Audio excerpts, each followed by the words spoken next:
फैसला आया है। इससे पहले स्क्रूटनी कमेटी का फैसला आया था, वो इलेक्शन कमीशन के पास गया। इलेक्शन कमीशन ने शायद 1.5-2 साल उस पर लगाए हैं और आज वो फैसला पाकिस्तान के अवाम के सामने है।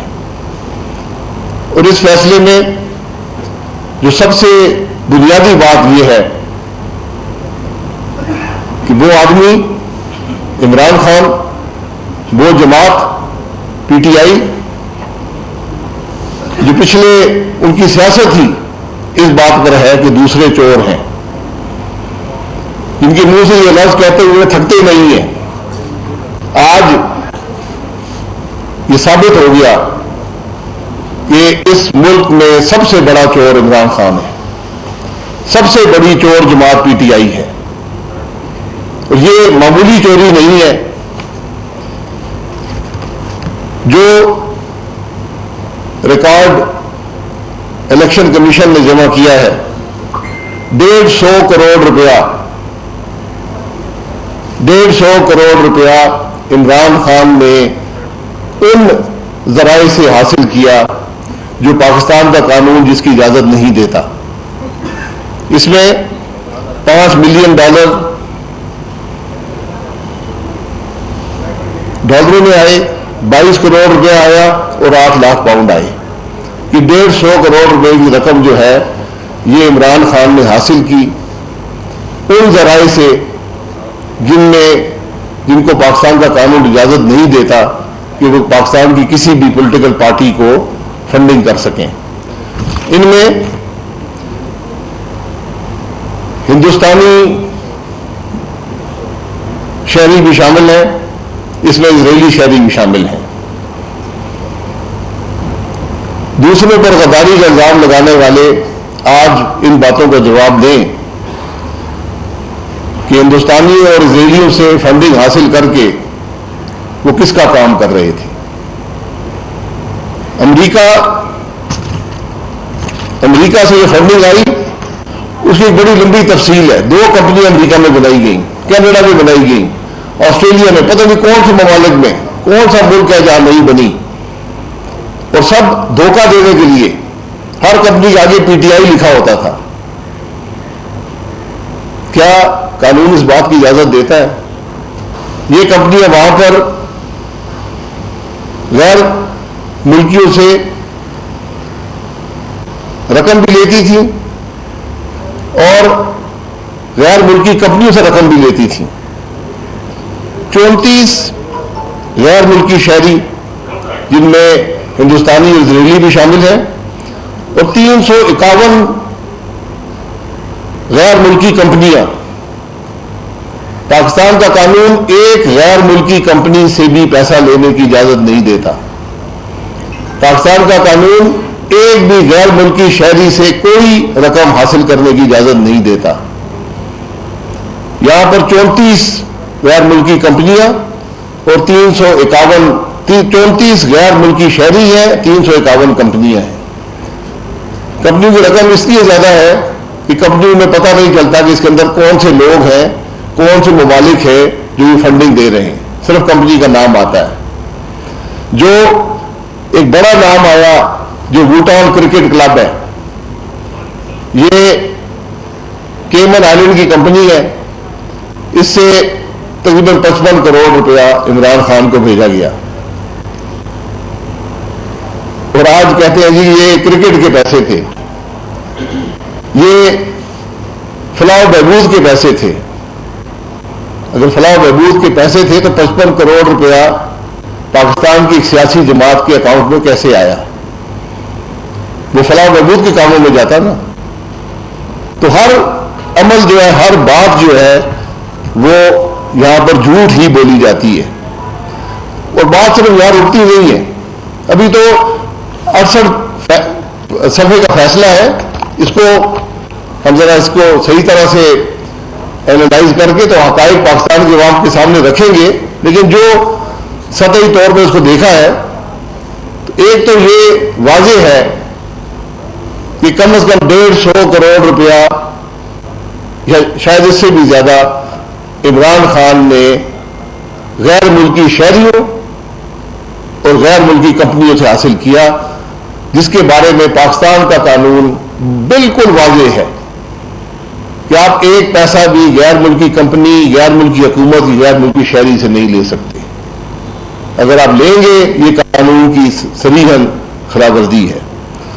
दूसरी बात, बैरून मुल्क कंपनियां बनाई गई, पैसे लिए गए, वो कंपनियां क्या थी, क्या पैसे लेती थी, किससे लेती थी, किसी को नहीं है। उनकी कोई डिक्लेरेशन इलेक्शन कमीशन के पास नहीं है। पीटीआई में 24 अकाउंट पीटीआई के नाम निकले, जिसमें से सिर्फ 8 अकाउंट डिक्लेयर किए गए थे। 8 जो थे वो पीटीआई ने कहा जी हमारे अकाउंट हैं। 16 अकाउंट जो है उनके बारे में पीटीआई ने कहा जी कि ये हमारे अकाउंट नहीं है, हालांकि नाम उनका था, पीटीआई का नाम था, हमें नहीं पता इन अकाउंट्स का, ये किसी और के अकाउंट हैं। और जब उन अकाउंट्स की तफ्तीश हुई तो पता चला कि कोई पीटीआई का गवर्नर चला रहा है, कोई वजीर चला रहा है उन अकाउंट्स को, कोई स्पीकर चला रहा है। तो झूठ का आलम यह है कि जो अकाउंट इस जमात की आला तरीन शख्सियात चला रही हैं, जो हुकूमत के आला तरीन ओहदे रखते हैं, उनके बारे में आपने कहा कि हमें नहीं पता, ये काम खुद ही कर रहे हैं। उन अकाउंट्स में पैसे आए उन्हीं कंपनियों से जो बाहर बनाई गई थी। तो फिर गुजारिश ये है कि मनी लॉन्ड्रिंग क्या होती है? क्या ये अशखास मनी लॉन्ड्रिंग नहीं कर रहे थे? जमात इल्जाम उन पे अपने ओहदेदारों पे लगा रही है, कहती जी मुझे 16 अकाउंट का पता नहीं है। तो वो भी पता चल जाएगा 16 अकाउंट किसके हैं। ये सब बातें अपनी जगह पर हैं। कानून कैसे तोड़ा गया, सबसे मेरी नजर में सबसे अहम बात यह है,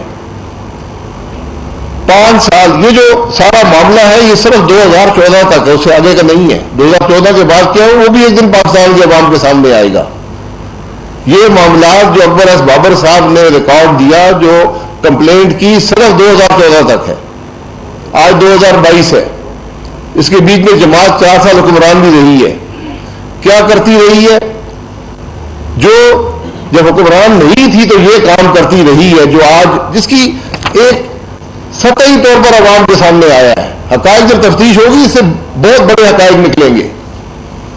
ये 150 करोड़ रुपया 34 गैर मुल्की अशखास, जिनमें इजरायली हिंदुस्तानी भी शामिल हैं, 351 कंपनियां बैरून मुल्क, जो कोई पता नहीं है किसकी कंपनी है, उनसे पैसे लेकर इस मुल्क में सियासत होती रही। ये इस सारी बात की हकीकत है। सबसे अहम बात, इलेक्शन कमीशन कहता है कि जो फॉर्म 1 होता है, जो जमात का चेयरमैन जमा कराता है, अपने सिग्नेचर से बयानी हल्फी देता है। फॉर्म 1 पीटीआई का चेयरमैन इमरान खान अपने सिग्नेचर से जमा कराता है, बयानी हल्फी साथ लगाता है कि मैं अल्लाह को हाजिर नाज़िर जान के कहता हूं कि ये जो मैं जमा करा रहा हूं ये दुरुस्त है।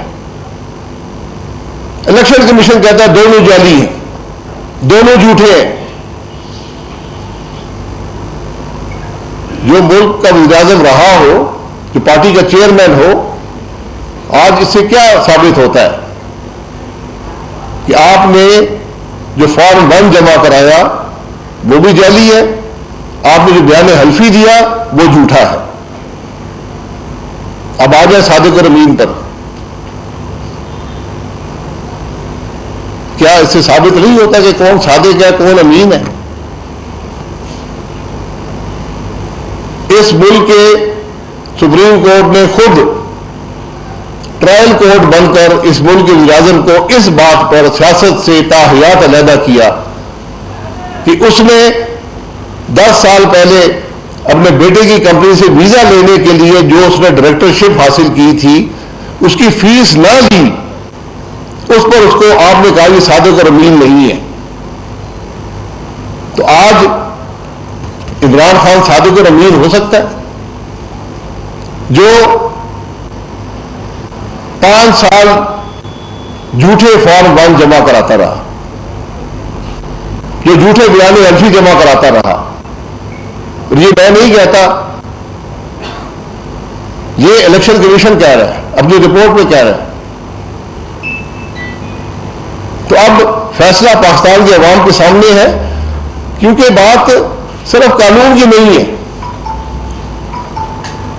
बात लीडरशिप की है, बात अखलाकियात की है, बात मोरालिटी की है कि क्या वो आदमी जो इलेक्शन कमीशन से झूठ बोल सकता है, जो हर किस्म का फ्रॉड करके अकाउंट में फ्रॉड कर सकता है, जो ये कह सकता है कि मेरी जो कंपनी, जो मेरी पार्टी जो अकाउंट्स ऑपरेट करती रही है, मुझे नहीं पता।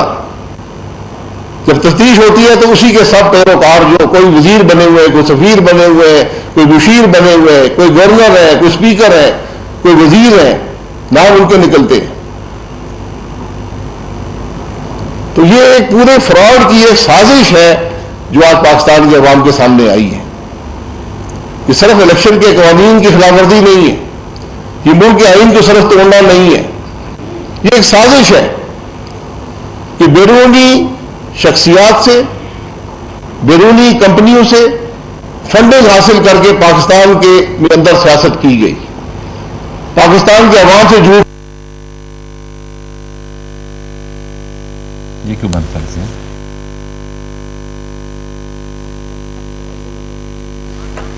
जी नाज़रीन, आप गुफ्तगू सुन। इस्लामाबाद में रहनुमा मुस्लिम लीग नून शाहिद खाकान अब्बासी मीडिया से गुफ्तगू का निशाना बनाया गया है। साबिक वज़ीर आज़म इमरान खान को उनकी जानिब से कहा गया कि ये कहते हैं कि ये फलाह व बहबूद के पैसे थे, हर अमल और हर बात झूठ बोली गई। हम इस फैसले का मुकम्मल जायजा लेकर हकायक कौम के सामने लाएंगे। 5 साल बयान हल्फी भी जाली 2014 के बाद क्या है, वो भी रिकॉर्ड का हिस्सा है, वो भी एक वक्त आपके सामने आ जाएगा। तो आज पाकिस्तान की अवाम ये फैसला कर ले, कानून अपना रास्ता लेगा।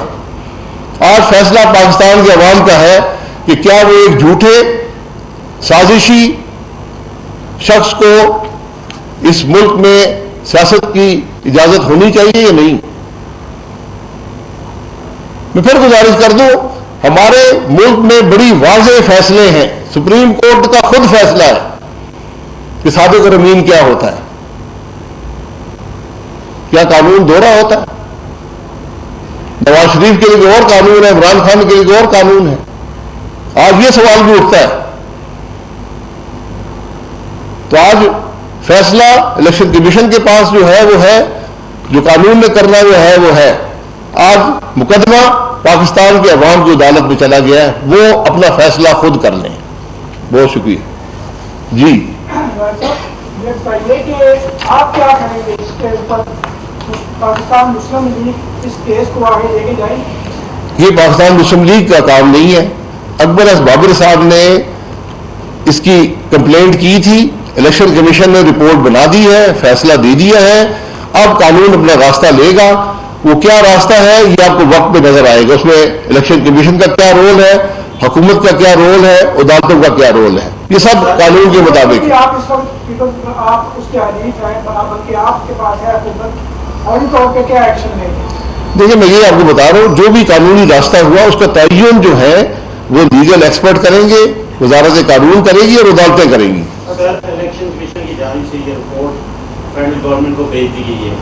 इसमें 3-4 चीजें हैं। इलेक्शन कमीशन ने तो अपना फैसला दे दिया कि इलेक्शन कमीशन के रूल्स को तोड़ा गया, कानून को तोड़ा गया, लेकिन इसमें मनी लॉन्ड्रिंग की जो एलिमेंट है उस पर JIT या मतलब तफ्तीश कैसे हो? देखिए, तफ्तीश की जरूरत नहीं है, रिकॉर्ड आपके सामने आ गया है। तफ्तीश वहां करनी होती है इसमें किसी पे रिकॉर्ड का पता करना हो। या तो सीधी सीधी बात है, पैसे भेजने वाले कौन है, लेने वाले कौन है, उनका इस्तेमाल किया। और सिर्फ यहाँ पे नहीं है, PTI के अपने मुलाजमीन के नाम भी अकाउंट थे, उनमें भी पैसे आए हैं। अक्सर ये भी PTI इल्ज़ाम भी लगा रही है, लेकिन इलेक्शन कमीशन में पाकिस्तान मुस्लिम लीग नून और पर्सन पीपल्स पार्टी का भी केस चल रहा है। तो उनका तो बार बार ये मुतालबा रहा है कि तीनों इकट्ठे फैसले सुनाए जाए। जी, वो 8 साल बाद आ जाएंगे फैसले। अगर ये फैसला 8 साल में आया तो सुबह 8 साल की इजाजत होगी। हम तो कहते कल फैसला कर लें, हमें उससे कोई घबराहट नहीं है। आप अपने केस की बात करें जो आप 8 साल लटकाते रहे, आज फैसला आ गया, इसका जवाब तो देना।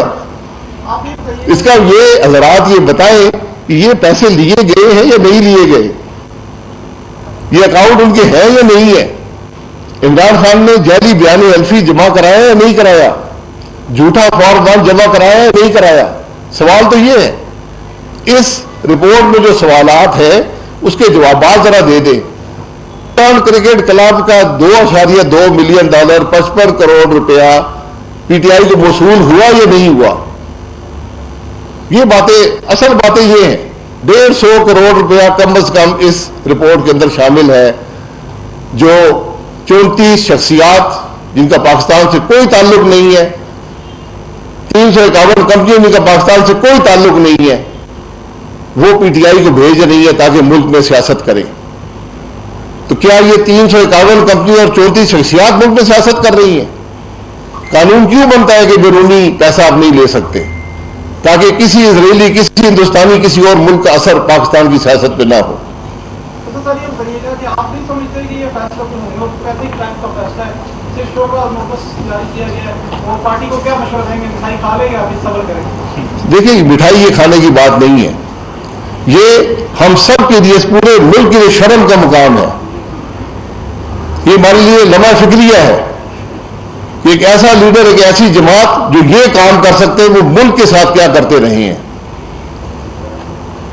वो मुल्क के सौदे तो नहीं करते रहे, जो अपने मुफाद के लिए, पैसे हासिल करने के लिए कानून तोड़ सकते हैं, आइन तोड़ सकते हैं, वो मुल्क के साथ क्या कर सकते हैं। साहब ने फैसले से आप मैंने और पीएमएलए ने इससे कोई बड़े फैसले की तवक्को कर रही थी, या ये मेरे इत्मीनान की बात नहीं है, मुझे कोई बड़े फैसलों की बात नहीं है। मुझे जरूरत थी कि हकायक पाकिस्तान के अवाम के सामने आए कि इमरान खान की हकीकत क्या है, पीटीआई की हकीकत क्या है। वो आज इलेक्शन कमीशन ने 68 सफ़े की रिपोर्ट में पाकिस्तान के अवाम के साथ, पाकिस्तान के अवाम की अदालत में रख दी है। बहुत शुक्रिया। जब से आप हुकूमत में आए 10 जी नाज़रीन, साबिक वज़ीर-ए-आज़म शाहिद खाकान अब्बासी साबिक वज़ीर-ए-आज़म शाहिद खाकान अब्बासी मीडिया से गुफ्तगू कर रहे थे। उनकी जानिब से शदीद तनकीद का निशाना बनाया गया है। चेयरमैन पीटीआई इमरान खान को उनकी जानिब से ये कहा गया कि ये गैर मुल्की फंडिंग लेते रहे, ये फलाही कामों के नाम पर पार्टी की फंडिंग लेते रहे। उनकी जानिब से ये कहा गया कि ये सादिक और अमीन कहलाए। अब सादिक और अमीन कौन है? उनकी जानिब से ये भी कहा गया कि अगर अब ये अभी भी ये सादिक और अमीन है तो ये दोहरा मयार है कानून का। शाहिद खाकान अब्बासी ने कहा कि आज 8 साल के बाद ये फैसला आया है। इलेक्शन कमीशन में 8 साल फॉरेन फंडिंग का केस जेर समात रहा।